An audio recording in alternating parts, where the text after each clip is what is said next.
Today, the first and oldest committee in Congress, the Committee on Ways and Means, begins consideration of the Tax Cuts and Jobs Act, historic legislation to bring lasting tax relief to workers, to our families, and to our job creators throughout this nation. Before we begin, we all recognize the terrible tragedy, the shooting at First Baptist Church in Sutherland Springs, Texas. All our hearts are heavy, and our prayers go out to the families and the loved ones of the 26 victims, as well as the 10 Texans fighting for their lives as we convene today. Our prayers are with you. It has been more than 3 decades since America's tax code was reformed under President Ronald Reagan. It was the most sweeping overhaul in American history. Today we face a monumental challenge of our own, coming together to fix a tax code that has become just as broken, complex, as unfair as the one Ronald Reagan and Congress overhauled in 1986. Our journey to a tax code built for the growth of jobs and paychecks that leapfrogs America back into the lead worldwide has been a long one. Our committee has dedicated a substantial amount of time, of energy, and work to the pursuit of one landmark goal: delivering comprehensive tax reform to the American people. We've held over 40 hearings on nearly every aspect of our nation's tax laws: the helpful, the harmful, and the horrendous. We've had 3 different committee chairmen: Dave Camp, Paul Ryan, and now myself. And over this time, we've engaged in substantive discussion with nearly 60 different committee members, Republicans and Democrats, men and women, progressives and conservatives.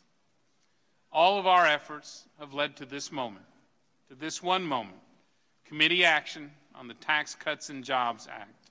Today, we stand on the doorstep of delivering the most sweeping tax overhaul in more than 30 years. But make no mistake, this day and this historic legislation is not about us. It's about providing long overdue relief to American workers, families, and job creators. It's about making America's economy stronger than ever by delivering more jobs, fairer taxes, and bigger paychecks across this nation. Under the Tax Cuts and Jobs Act, a middle-income family of 4 making $59,000 per year will see a tax cut of nearly $1,200. This means you get to keep more of what you earn to spend and save and invest however you see fit. And under this bill, we're also going to get jobs and paychecks growing again.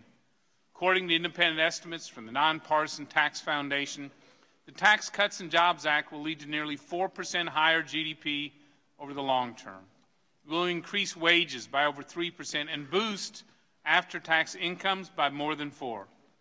And this bill will create nearly 1 million full-time American jobs throughout this country. Here's exactly what this means for the American people. It means middle-income families will see their after-tax incomes go up by an average of roughly $2,600 nationwide. From coast to coast, the era of stagnant wages is over.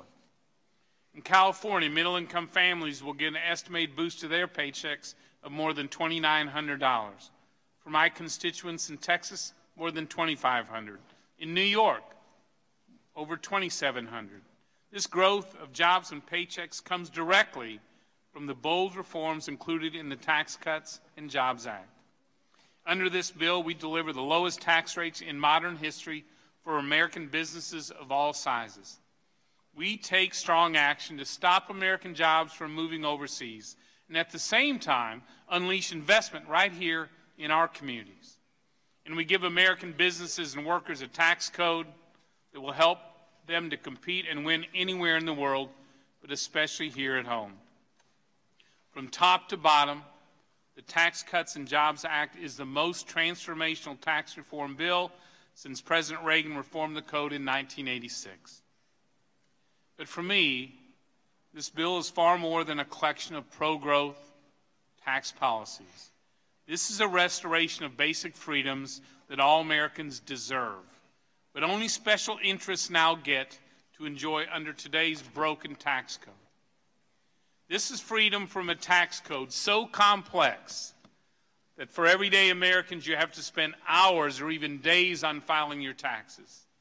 We're seeking a tax code so fair and simple, 9 out of 10 Americans will be able to file their taxes using a simple postcard style system. Can you imagine a tax code where each of us knows what each other's deductions are because we have exactly the same ones? This is liberation from high tax rates that punish hardworking Americans while Washington special interests get a pass. And it's permanent relief from having to navigate and rely on a maze of credit and deductions just to reclaim income that was rightfully yours in the first place. This bill is more than just fundamental reform. It's a fundamental departure from a tax system of special interests, by special interests, and for special interests. With this bill, there will be real simplicity, real fairness, and real freedom for every American. In closing, I want to thank every member of this committee on both sides of the aisle who've contributed to making this day possible. I could not be more proud to be here with you, and I can only hope for a spirit of bipartisanship over the days ahead. I also know that 435 members of the House have great ideas, and some had priorities that are not ultimately included in this bill. Let me assure you, this is the beginning of the tax reform process. We intend to work to improve this bill at every step in the process, and I continue to welcome your input. I can also assure you this is not the last tax markup the Ways and Means Committee will ever hold. I look forward to working with all of you on additional policies to help our families and grow our economy. Having said that, this is our moment to make transformational tax reform a reality for the American people.